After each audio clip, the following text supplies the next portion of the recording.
Hello everyone, CGPSC ABCD में फिर से आप सभी का स्वागत है। इस वीडियो के अंदर हम कंप्यूटर का एक बहुत ही ज़्यादा इम्पोर्टेंट टॉपिक का यहाँ पे थ्योरी पार्ट को देखने वाले हैं, जो है नेटवर्क प्रोटोकॉल। ये एक बहुत ही ज़्यादा इम्पॉर्टेंट टॉपिक है। अगर आप किसी भी एग्ज़ाम की तैयारी कर रहे हैं, जैसे छत्तीसगढ़ के अंतर्गत जो हॉस्टल वार्डन का जो होने वाला है वो हो गया, जैसे लैब टेक्नीशियन का हो गया, अगर सीजी व्यापम का देखेंगे तो जो पटवारी और आरआई का जो एग्ज़ाम होता है उसमें भी कंप्यूटर के पूछे जाते हैं। तो जितने भी एग्ज़ाम, और हालांकि सीजी व्यापम के द्वारा जितने भी एग्ज़ाम लिए जाते हैं कंप्यूटर के प्रश्न तो वहाँ पूछे ही जाते हैं, और साथ ही साथ सीजीपीएससी में भी कई बार से पूछ लिया जाता है। ठीक है, तो आप जिस भी एग्ज़ाम की तैयारी कर रहे हो जहाँ पे कंप्यूटर के क्वेश्चन पूछे जाते हैं, ये वीडियोस आपके लिए बहुत ज़्यादा इंपॉर्टेंट होगा, क्योंकि नेटवर्क प्रोटोकॉल एक ऐसा टॉपिक है जिसमें कहीं ना कहीं से एग्जाम में एक दो क्वेश्चन देखने को मिल ही जाएगा। तो इसमें हम नेटवर्क प्रोटोकॉल्स के अंतर्गत जैसे TCP, IP, FTP, SMTP, HTTP, POP, UDP, ये सब क्या होता है, इन सारे प्रोटोकॉल्स का फुल फॉर्म देखेंगे। साथ ही साथ थोड़ा थोड़ा इनके बारे में, इनका वर्किंग को भी समझते चलेंगे, क्योंकि उनके वर्किंग के बीच से भी कई बार से पूछ लेता है ये प्रोटोकॉल किस लिए यूज़ किया जाता है। तो चलिए लेट ना करते हुए हम वीडियो की शुरुआत करते हैं। अगर आप हमारे चैनल में पहली बार आए हैं तो हमारे चैनल को जरूर सब्सक्राइब कर लीजिए, वीडियो अच्छा लगे तो लाइक भी कर लें और अपने दोस्तों के साथ शेयर भी करें। बहुत जल्दी आपके लिए, आप सभी के लिए एक अच्छा अनाउंसमेंट लाने वाला हूं जो कि आप सभी के फ़ायदे के लिए है। ठीक है, बहुत जल्दी आपको मैं बताऊंगा क्या है, लेकिन अभी नहीं बता रहा हूं, उसके लिए थोड़ा भी प्लानिंग चल रहा है, सोच रहा हूं, इसके बाद पक्का बताने वाला हूं। तो चलिए इस वीडियो की शुरुआत करेंगे और देखते हैं कि इस प्रोटोकॉल्स के अंतर्गत हम क्या क्या चीज़ देखेंगे। तो सबसे पहले हम यहाँ पे देख लेते हैं कि कौन कौन से प्रोटोकॉल्स को हमको यहाँ पे पढ़ना है। कुछ का हम फुल फॉर्म ही यहाँ पे डिस्कशन कर लेते हैं और फिर आगे हम इसको एक्सप्लेन करके देखेंगे थ्योरी पार्ट को कि किसका क्या काम होता है। जैसे यहाँ पे देखेंगे एफटीपी, तो एफटीपी का फुल फॉर्म आई थिंक सबको पता होगा कि होता है फाइल ट्रांसफ़र प्रोटोकॉल। ठीक है, फाइल ट्रांसफ़र प्रोटोकॉल। इसी तरह जो टीसीपी है, तो टीसीपी का फुल फॉर्म होता है ट्रांसमिशन कंट्रोल प्रोटोकॉल। ट्रांसमिशन, ये फुल फॉर्म को जरूर लिख के रखिएगा दोस्तों, यहाँ से एक बार पूछ दिया जाता है कहीं ना कहीं। ट्रांसमिशन कंट्रोल प्रोटोकॉल, एक्चुअली में टीसीपी आईपी एक साथ होता है। ठीक है, आईपी का फुल फॉर्म हो जाता है इंटरनेट प्रोटोकॉल। इंटरनेट प्रोटोकॉल, ठीक है। वहीं पे ये पीओपी जो है, पीओपी का फुल फॉर्म होता है पोस्ट ऑफिस प्रोटोकॉल। अभी सबका काम भी बताऊंगा कि हालांकि ये कब यूज किया जाता है, क्योंकि एग्जाम में भी पूछा गया है कि किस लिए इसका यूज किया जाता है। ठीक है, पोस्ट ऑफिस प्रोटोकॉल। ठीक है, एचटीटीपी का तो मैं कई बार बता चुका हूं, हाइपर टेक्स्ट ट्रांसफर प्रोटोकॉल। ठीक है, hypertext transfer protocol HTTP का फुल फॉर्म होता है।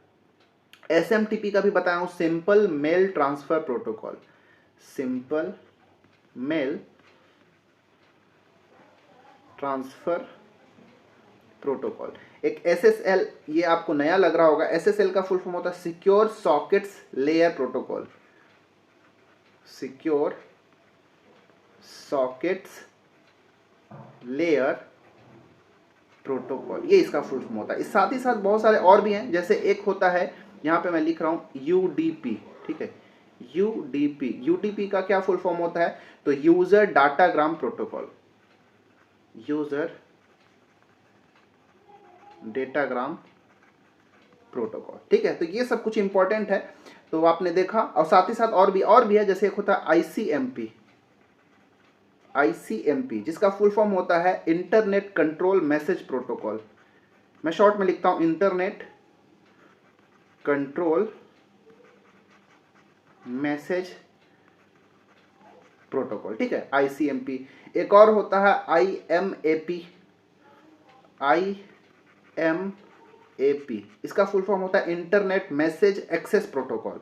ठीक है, आई से हो गया इंटरनेट, एम से हो गया मैसेज, ए से हो गया एक्सेस और पी से हो गया प्रोटोकॉल। तो ये जितने भी प्रोटोकॉल का मैंने फुल फॉर्म बताया, इन सबको आप जरूर नोट करके रखिएगा, बहुत ज़्यादा इंपॉर्टेंट है। ठीक है, याद रखिएगा। अब हम बारी बारी से समझेंगे कि इन प्रोटोकॉल्स का काम कब होता है, क्या काम होता है और कब कब इनका यूज़ किया जाता है। तो ये बहुत ज़्यादा इंपॉर्टेंट है, आप पूरा वीडियो के लास्ट तक जरूर बने रहें, क्योंकि एक बार ये सारी चीज़ों को आप देख लेंगे तो आपको कभी भी यहाँ से भूलेंगे नहीं।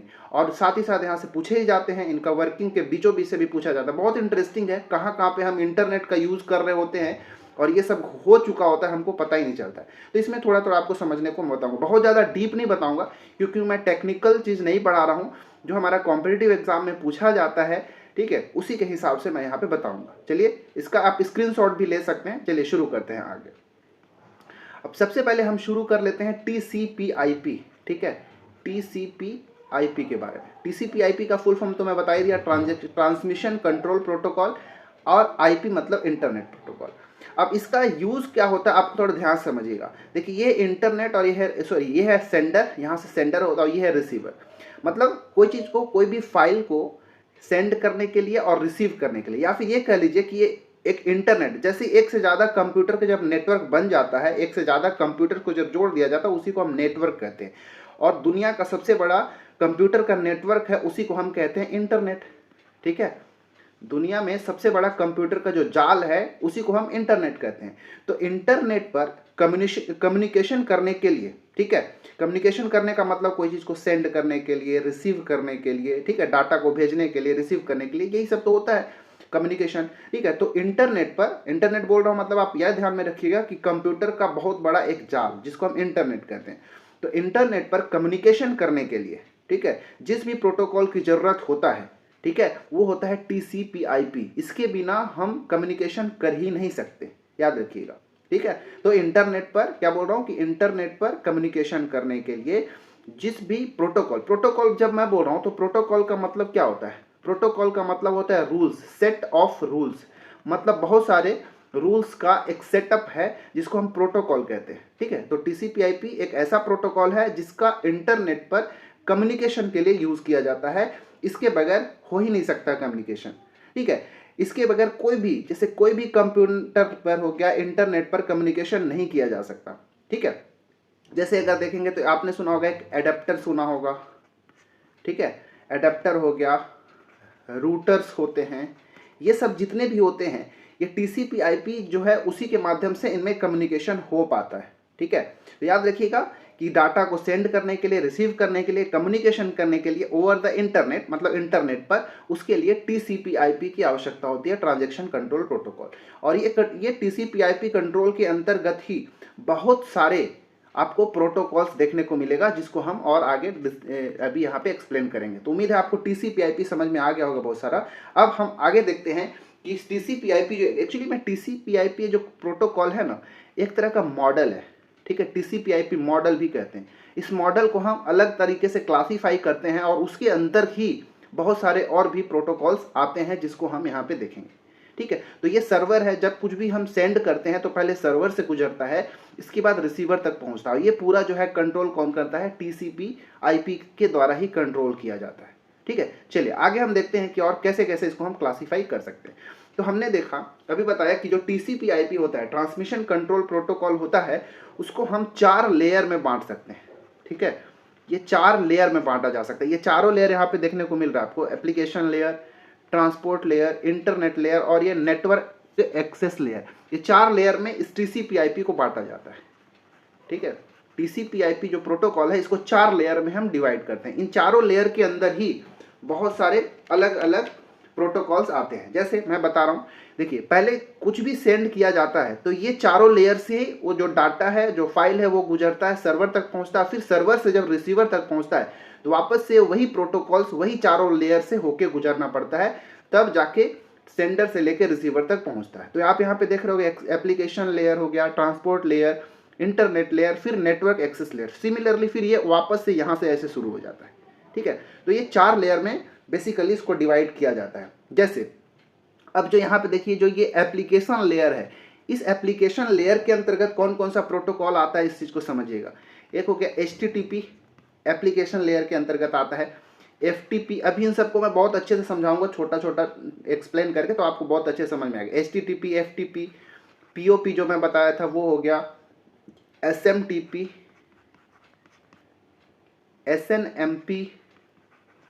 SNMP हो गया, इसके बाद SSL, इसके बाद DNS। ये सभी के सभी जो भी मैंने प्रोटोकॉल का नाम बताया, ये सभी एप्लीकेशन लेयर के अंतर्गत आते हैं, ठीक है, ये याद रखिएगा। एप्लीकेशन लेयर के बाद जब इंटरनेट लेयर आता है, ये सॉरी कहाँ गया, एप्लीकेशन के बाद ट्रांसपोर्ट लेयर, ये वाला यहाँ पर भी ट्रांसपोर्ट लेयर है। तो इस ट्रांसपोर्ट लेयर के अंदर कौन कौन सा, तो टीसीपी ट्रांसमिशन कंट्रोल प्रोटोकॉल हो गया, और एक होता है यूडीपी। ठीक है, ये दोनों प्रोटोकॉल जो है इसके अंदर, यूडीपी का फुल फॉर्म लिख लीजिएगा, अगर आपको यूजर डाटाग्राम प्रोटोकॉल मैंने पहले बताया तो फिर से मैं बता दे रहा हूँ, यूजर डाटाग्राम प्रोटोकॉल आप लिख लेना इसको। ठीक है, और इसके बाद ये दोनों तो हमने देख लिया, ट्रांसपोर्ट लेयर के अंतर्गत टीसीपी और यूडीपी आता है। इसके बाद आता है इंटरनेट लेयर। इंटरनेट लेयर के अंतर्गत जाएंगे तो आईपी, ठीक है, इंटरनेट प्रोटोकॉल। इसके बाद आईसीएमपी, आईसीएमपी भी इंटरनेट लेयर के अंतर्गत ही आएगा। आईसीएमपी का फुल फॉर्म होता है internet control message protocol. Internet C से कंट्रोल, एम से मैसेज प्रोटोकॉल, लिख लीजिएगा। ठीक है, इसके बाद एक होता है आईजीएमपी। आईजीएमपी ये सभी के सभी जो मैं प्रोटोकॉल बताया वो सब इंटरनेट प्रोटोकॉल के अंतर्गत आता है।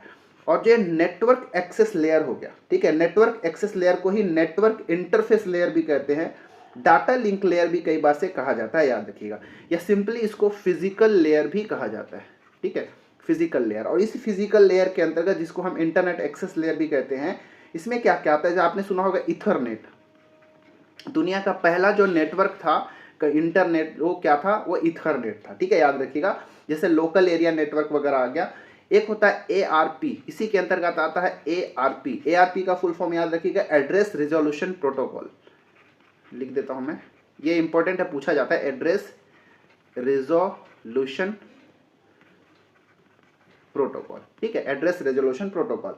एक और होता है आरआरपी। ठीक है, तो ये सभी जो मैंने बता दिया कि कौन सा प्रोटोकॉल जो है कौन से लेयर के अंतर्गत आता है। तो ये बताया गया कि टीसीपी आईपी को 4 लेयर में बांटा जाता है, और ये चारों लेयर के अंतर्गत ये सभी के सभी प्रोटोकॉल्स जो है आते हैं। ठीक है, डीएनएस का full form domain name system होता है, मैं पहले बता चुका हूँ, पहले भी कई बार से। एसएसएल का तो मैं बता ही चुका हूँ, सिक्योर सॉकेट लेयर प्रोटोकॉल होता है। ठीक है, बाकी अब हम शुरू करते हैं। आपको बताने जा रहा हूँ कि अब सबको मैं थोड़ा थोड़ा बताऊंगा, जो कि आपको बहुत मदद करेगा। इसका भी आप स्क्रीनशॉट ले लीजिएगा, बहुत ज़्यादा इंपॉर्टेंट है। अब आगे चलिए, अब सबसे ज़्यादा जो इंपॉर्टेंट प्रोटोकॉल्स आपको देखने वाला है, टीसीपी आईपी का तो मैंने शुरू में बता दिया कि उसका इंटरनेट पर कम्युनिकेशन करने के लिए यूज़ किया जाता है। अब यहाँ पे आपको समझना है, एचटीटीपी एक ये प्रोटोकॉल है, और एक हो गया एफटीपी। इन दोनों प्रोटोकॉल के बारे में मैं समझा रहा हूँ। ठीक है, एचटीटीपी का फुल फॉर्म तो क्या होता है हमने देख ही लिया, हाइपर टेक्स्ट ट्रांसफर प्रोटोकॉल, मैं इसको अभी फिर से नहीं लिख रहा हूँ। और एफटीपी का फुल फॉर्म होता है फाइल ट्रांसफर प्रोटोकॉल। ठीक है, अब एचटीटीपी का यूज समझिएगा कि क्या होता है। तो देखिए, एचटीटीपी क्या होता है, एक ऐसा सेट ऑफ रूल्स है, सेट ऑफ रूल्स। प्रोटोकॉल बोल रहा हूँ तो आपको तुरंत ध्यान में आना चाहिए क्या, set of rules. HTTP protocols मतलब सेट ऑफ रूल्स, मतलब एचटीटीपी एक ऐसा रूल, सेट ऑफ रूल्स होता है जो क्या करता है, हैंडल करता है किस चीज को, जब वेब पेजेस को, जब आप कंप्यूटर के ऊपर, ठीक है, जब कोई भी वेब पेज, ठीक है, यहां पे मैं लिखता हूं, वेब पेज को सर्च किया जाता है कभी भी इंटरनेट के ऊपर में, तो ये वेब पेज को अलग अलग कंप्यूटर पर कैसे उसको ट्रांसफर करना है, इस चीज को कंट्रोल कौन करता है, एचटीटीपी। ठीक है, फिर से समझिएगा क्या बोल रहा हूं, एचटीटीपी हैंडल करता है किस चीज को, कि जब हर इंटरनेट पे किसी चीज को सर्च किया जाता है, किसी वेब पेज को, तो उस वेब पेज को कंप्यूटर्स को, अलग अलग कंप्यूटर्स पे उसको कैसे प्रदर्शित करना है, उस चीज को हैंडल कौन करता है, एचटीटीपी। ठीक है, तो याद रखिएगा, मतलब अलग अलग कंप्यूटर पर ट्रांसफर, यहाँ पे नाम में ही आ रहा है हाइपर टेक्स्ट ट्रांसफर। ठीक है, तो अलग अलग कंप्यूटर पर जो वेब पेज होंगे उसको कैसे ट्रांसफर करना है, उसको हैंडल कौन करता है, हाइपर टेक्स्ट ट्रांसफर प्रोटोकॉल करता है। साथ ही साथ जो वेब ब्राउजर होता है, ठीक है, वेब ब्राउजर और जो वेब सर्वर होता है, वेब ब्राउजर और वेब सर्वर, इन दोनों के बीच में जो कम्युनिकेशन होता है, उस कम्युनिकेशन को भी कौन हैंडल करता है, एचटीटीपी ही हैंडल करता है। ये पूरा चीज को एज इट इज आप लिखिएगा। ठीक है, क्या बोल रहा हूं, पहली बात तो क्या कि वेब पेज को अलग अलग कंप्यूटर पे कैसे ट्रांसफर करना है, उसको हैंडल करता है एचटीटीपी। साथ ही साथ जो वेब ब्राउजर होता है और जो वेब सर्वर होता है, जब कुछ भी हम ब्राउज करते हैं तो वेब सर्वर से ही सर्च होकर हमको मिलता है। तो मतलब कहने का कि वेब ब्राउजर और वेब सर्वर, इन दोनों के बीच में कम्युनिकेशन को भी हैंडल कौन, सिक्योर कम्युनिकेशन, ज्यादा अच्छा वर्ड रहेगा, सुरक्षित कम्युनिकेशन, सिक्योर कम्युनिकेशन को कौन हैंडल करता है, एचटीटीपी करता है। अब बात आता है फाइल ट्रांसफर प्रोटोकॉल। अब ये भी नाम से ही पता चल रहा है, फाइल ट्रांसफर प्रोटोकॉल का मतलब फाइल को ट्रांसफर करना है। अब इसका क्या मतलब हुआ, FTP जो है फाइल ट्रांसफर प्रोटोकॉल, ऐसे सेट ऑफ रूल्स होते हैं, ऐसे प्रोटोकॉल्स होते हैं जो किसी भी फाइल को डाउनलोड करना, अपलोड करना, इन सारे चीज को हैंडल करता है, अलाउ करता है, परमिशन देता है। ठीक है, मतलब FTP जो है परमिट करता है इंटरनेट से, कह लीजिए, डाउनलोड करना या फिर अपलोड करना फाइल को। ठीक है, मतलब इंटरनेट से जितने भी जुड़े हुए कंप्यूटर हैं, जैसे हम यूजर हैं, ठीक है, ये आप मान लो, अब मान लो कोई चीज को आप इंटरनेट से सर्च कर रहे हो वेबसाइट में, जैसे ये फाइल ट्रांसफर प्रोटोकॉल, जैसे कोई भी चीज आप डाउनलोड करना चाहते हो तो पहले फाइल ट्रांसफर प्रोटोकॉल उसको देखता है कि आखिर क्या डाउनलोड करना हो, इसके बाद आपको वेबसाइट तक पहुंचाता है। वेबसाइट पे पहुंचने के बाद जब किसी चीज को आप डाउनलोड करते हैं या फिर आप कोई चीज अपलोड कर रहे हो तो ये फाइल ट्रांसफर प्रोटोकॉल, ये जो होता है यही वहां पे काम कर रहा होता है, यही उस चीज को देख रहा होता है। ठीक है, तो ये हैंडल करने का काम यही होता है। ठीक है, साथ ही साथ मतलब कहने का कि जो ये FTP होता है, फाइल के ट्रांसमिशन को, ठीक है, कंप्यूटर्स के बिटवीन, मतलब एक से ज्यादा कंप्यूटर के बीच में फाइल जब ट्रांसफर होता है उसको भी हैंडल कौन करता है, FTP ही करता है। उम्मीद है आपको HTTP और FTP बहुत अच्छे से समझ में आया होगा। तो आपसे एग्जाम में पूछा भी जाता है कि इंटरनेट से किसी चीज को अगर आप डाउनलोड करते हैं या फिर कोई चीज अपलोड कर रहे होते हैं तो कौन सा प्रोटोकॉल वहां पे काम आता है, तो वहां पे फाइल ट्रांसफर प्रोटोकॉल आता है। ठीक है, दोनों को भी आप अच्छे से डिफरेंशिएट करके याद रखिएगा। अब आगे हम देखते हैं, आगे आपके लिए आ गया SMTP, जो कि एक बहुत ही ज़्यादा इंपॉर्टेंट है। यहाँ पे दो चीज़ देखने वाले हैं, SMTP एक हो गया और एक हो गया POP, पोस्ट ऑफिस सर्विसेज। ठीक है, पोस्ट ऑफिस प्रोटोकॉल, ये एक्चुअली में POP3 है, लेटेस्ट वर्जन जो है POP3 का होता है। और SMTP का फुल फॉर्म हमको पता है, सिंपल मेल ट्रांसफर प्रोटोकॉल। अब इन दोनों को थोड़ा समझिएगा, बहुत आसान है, इजी है। ठीक है, और यह एग्जाम में पूछा भी गया है कई बार से। ठीक है, अब देखिए SMTP का फुल फॉर्म तो हम देख ही लिए कि सिंपल मेल ट्रांसफर प्रोटोकॉल। ठीक है, SMTP का फुल फॉर्म क्या होता है, सिंपल मेल ट्रांसफर प्रोटोकॉल। ठीक है, इसको शॉर्ट में और क्या कहा जाता है, पुश प्रोटोकॉल भी कहा जाता है। ठीक है, पुश प्रोटोकॉल। ठीक है, सिंपल मेल ट्रांसफर प्रोटोकॉल आपको समझ में आ ही गया होगा, मैं बोल रहा हूं मेल ट्रांसफर, मेल ट्रांसफर, और यहां एस से हो गया simple, simple mail transfer protocol. अब यहां से समझ में आना कि मेल को ट्रांसफर करने के लिए, मतलब सेंड करने के लिए, मतलब मान लो ये आपका कंप्यूटर है, जब किसी ईमेल को, ठीक है, ईमेल को जब एक या एक से ज्यादा ईमेल को जब आपको सेंड करना होता है ना, तो ईमेल सेंड करने के लिए आपको SMTP प्रोटोकॉल की जरूरत होता है। मतलब SMTP protocol is use to send emails, email को भेजने के लिए SMTP प्रोटोकॉल का यूज किया जाता है। ठीक है, मतलब कह लीजिए कि ये जो SMTP है ये क्या है, एक तरह का मैसेज ट्रांसफर एजेंट है, जो मैसेज को सेंड करने का कार्य करता है, मैसेज ट्रांसफर एजेंट। ठीक है, याद रखिएगा। वहीं जो POP है, ठीक है, POP इसको हम क्या बोलते हैं, post office protocol, post office protocol. ये post office protocol, post office हमको क्या करता है, कहीं से मेल आता है उस पोस्ट ऑफिस में, इसके बाद हमको मिलता है। ठीक है, मतलब पोस्ट ऑफिस जो है मेल रिसीव करने के लिए यूज किया जाता है, रिट्रीव करने के लिए कह लीजिए, या फिर रिसीव करने के लिए। ठीक है, इसको हम पॉप प्रोटोकॉल भी कहते हैं, पॉप प्रोटोकॉल, इसको पुश प्रोटोकॉल और इसको पॉप प्रोटोकॉल। ठीक है, तो ये रिसीवर को जब मेल प्राप्त करना होता है, जैसे ये हम हैं, ठीक है, ये मान लो आप हो और यहाँ पे ये मैं हूं, जब आप मुझे मेल कर रहे हो तो SMTP प्रोटोकॉल की जरूरत पड़ेगा, लेकिन मैं आपके मेल को जब मैं रिट्रीव करता हूं, रिसीव करता हूं, तो उस समय POP3, post office protocol version 3 का हम यूज कर रहे होते हैं। तो ये दोनों डिफरेंस यही है, मतलब ये मैसेज ट्रांसफर एजेंट है और ये मैसेज एक्सेस एजेंट है। मैसेज एक्सेस एजेंट कौन होता है, ये POP3 होता है। उम्मीद है आपको SMTP और POP3 में डिफरेंस समझ में आ गया होगा, इतना ही आपको समझना है, ज़्यादा कुछ नहीं समझना था। ठीक है, चलिए, क्योंकि ज़्यादा हम टेक्निकल एग्जाम तो देने वाले हैं नहीं, हम नॉन टेक एग्जाम की तैयारी कर रहे हैं, तो उसी के बेसिस पे आपको इतना चीज़ आपको याद होना चाहिए।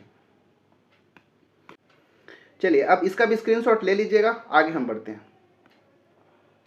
अब हमारा आ गया SNMP। ठीक है, SNMP कॉन्फ़िगरेशन। SNMP का पहले फुल फॉर्म आप याद रख लीजिएगा, SNMP। SNMP का फुल फॉर्म होता है simple network management protocol, simple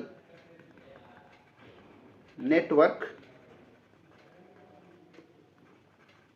management protocol, ये SNMP का फुल फॉर्म हो गया। इस चीज़ को आपको याद रखिएगा, एग्जाम में पूछा जाता है। देखिए, यह एक ऐसा इंटरनेट स्टैंडर्ड प्रोटोकॉल होता है ना, जिसका प्रयोग आईपी मतलब बोलता हूँ तो इंटरनेट प्रोटोकॉल, जिसका प्रयोग आईपी इंटरनेट प्रोटोकॉल से जुड़े जितने भी डिवाइस होते हैं उन सबको मैनेज करने के लिए और मॉनिटर करने के लिए यूज़ किया जाता है। जैसे इसके लिए अलग से SNMP मैनेजर्स होते हैं, ठीक है, जो इन सबको मैनेज करने का काम करता है। SNMP simple network management system, मतलब कहने का कि जितने भी कंप्यूटर को, क्योंकि देखिए मतलब जितने भी तरह के डिवाइस होते हैं ना, सबका अलग अलग आईपी एड्रेस होता है, हम सबको पता होना चाहिए। जैसे आपका मोबाइल है उसका भी आईपी एड्रेस है, मेरा मोबाइल है उसका भी आईपी एड्रेस है। जैसे मैं अपने कंप्यूटर, अपने मोबाइल से, मोबाइल भी तो एक तरह का कंप्यूटर ही है, उससे अगर मैं कोई चीज़ अपलोड करता हूं तो मेरा आईपी एड्रेस से अपलोड हुआ है। अगर कोई चीज़ उसको देख रहा है कहीं पर, वो अपने आईपी एड्रेस से एक्सेस कर रहा है। मतलब जितने भी डिवाइस होते हैं जो इंटरनेट से या फिर इंटरनेट पर एक दूसरे से कनेक्टेड हैं, वो सब का आईपी एड्रेस होते हैं, सारे डिवाइसेस का आईपी एड्रेस होते हैं, ठीक है, याद रखिएगा। तो ये आईपी एड्रेस से कनेक्टेड जितने भी डिवाइसेस होते हैं इंटरनेट पर, ठीक है, उन सबको मैनेज करने के लिए, उन सबको देख रेख करने के लिए, मॉनिटर करने के लिए SNMP प्रोटोकॉल का यूज़ किया जाता है, जिसको हम सिंपल नेटवर्क मैनेजमेंट प्रोटोकॉल कहते हैं। अब क्या क्या चीज़ में मैनेज किया जाता है तो इसमें देखेंगे तो ये SNMP प्रोटोकॉल है। इस प्रोटोकॉल के माध्यम से देखिए यहाँ पे एक राउटर है, जिसको रूटर भी पढ़ते हैं, सर्वर हो गया, फिर मल्टीपल स्विच हो गया, इन सबको यहाँ पे और अच्छे से देख सकते हैं कि हो गया SNMP एजेंट हो गया। जैसे ये हो गया एक सर्वर हो गया, ठीक है, सर्वर को भी मैनेज किया जा सकता है, स्विच को, फायरवॉल को, ठीक है, स्विच को, फायरवॉल को, राउटर को, ठीक है, ये सबको, इन सबको मैनेज करने का काम कौन कर रहा है और देख रेख करने के लिए किस प्रोटोकॉल का यूज़ किया जाता है? SNMP प्रोटोकॉल का यूज़ किया जाता है, ठीक है। उम्मीद है आपको ये बहुत अच्छे समझ में आएगा। मतलब जितने भी डिवाइसेस होते हैं, हार्डवेयर डिवाइसेस होते हैं, राउटर, स्विच, फायरवॉल, सर्वर, जैसे सीसीटीवी कैमरा हो गया, ठीक है, सीसीटीवी कैमरा हो गया, या फिर वायरलेस डिवाइसेस, जितने भी एक दूसरे से कनेक्टेड होते हैं, उन सबको देख रेख करने के लिए, उन सबको मॉनिटर करने के लिए, मैनेज करने के लिए SNMP प्रोटोकॉल का यूज़ किया जाता है। उम्मीद है आपको बहुत अच्छे समझ में आया होगा, ठीक है। चलिए आगे देखते हैं। आगे हम लास्ट देखेंगे, क्योंकि इतना ही बेसिकली होता है, बाकी फुल फॉर्म मैंने जितना बताया वो सबको आप याद रखिएगा, और इतने ही से आपको थ्योरी पार्ट से आपसे पूछा जाता है। एक आपको याद रखना, ये है DNS, ठीक है, डोमेन, ठीक है, डोमेन नेम सिस्टम प्रोटोकॉल, ठीक है, domain name system protocol, DNS protocol. अब इसका क्या काम होता है, इस चीज को हमको समझना है, ठीक है। देखिए, जो DNS प्रोटोकॉल होता है या फिर डोमेन नेम सिस्टम प्रोटोकॉल होता है, ये हमको अलाउ करता है, मतलब ऐसा अलाउ करता है कि जैसे देखिए, पहली बात तो क्या, जैसे एक से ज़्यादा कंप्यूटर जुड़ा हुआ है, एक समझिए, इसको ऐसे समझिएगा, मान लो ये दो कंप्यूटर एक दूसरे से जुड़ा हुआ है, ये सर्वर है मान लो, ठीक है, ये दोनों जुड़ा हुआ है। अब जब कुछ भी अब इस कंप्यूटर से हमको कोई चीज़ को सर्च करना होता है, एक्चुअली हम कोई भी चीज़ इंटरनेट पे सर्च करते हैं, वो क्या होता है, वो हवा में कहीं नहीं रहता है। जैसे गूगल में ही आप सर्च करते हो तो गूगल का बहुत बड़ा सर्वर है, ठीक है, या फिर गूगल का बहुत बड़ा स्टोरेज है जो कहीं ना कहीं पे रखा हुआ है। हम जो कुछ भी सर्च करते हैं उस गूगल के एड्रेस से जाके हम सर्च कर रहे होते हैं, ठीक है, मतलब उसका भी एक आईपी एड्रेस होगा, हमारे फ़ोन का भी आईपी एड्रेस है, समझ में आ रहा है ना। तो जब कुछ भी हम सर्च कर रहे हैं, ठीक है, तो इस कंप्यूटर से मान लो मैं एक्सेस करने की, अपने कंप्यूटर से इस कंप्यूटर को एक्सेस कर रहा हूँ, ठीक है, तो अब इस कंप्यूटर में कुछ स्टोर है तो इसका भी एक आईपी एड्रेस होगा, ठीक है। अब उस आईपी एड्रेस से मतलब हम किसी चीज़ को खोज रहे हैं, मतलब दुनिया में जितने भी कंप्यूटर में कुछ स्टोर है उसको हमको लेने के लिए हर एक कंप्यूटर का हम आईपी एड्रेस तो याद नहीं रख सकते। तो आईपी एड्रेस को याद रखने के, उसको मैनेज करने के, इन सबसे बचने के लिए ये DNS सिस्टम जो होता है, DNS प्रोटोकॉल होता है, हमको मदद करता है। कैसे? ये हमको ह्यूमन रीडेबल नेम के रूप में हमको दिखाता है, ठीक है, जो कि कम्युनिकेशन को इंटरनेट पर और आसान बना देता है, ठीक है। एग्जाम्पल के लिए, जैसे ये DNS सर्वर है यहाँ पे और ये वेब सर्वर है, ठीक है, याद समझिएगा इसको।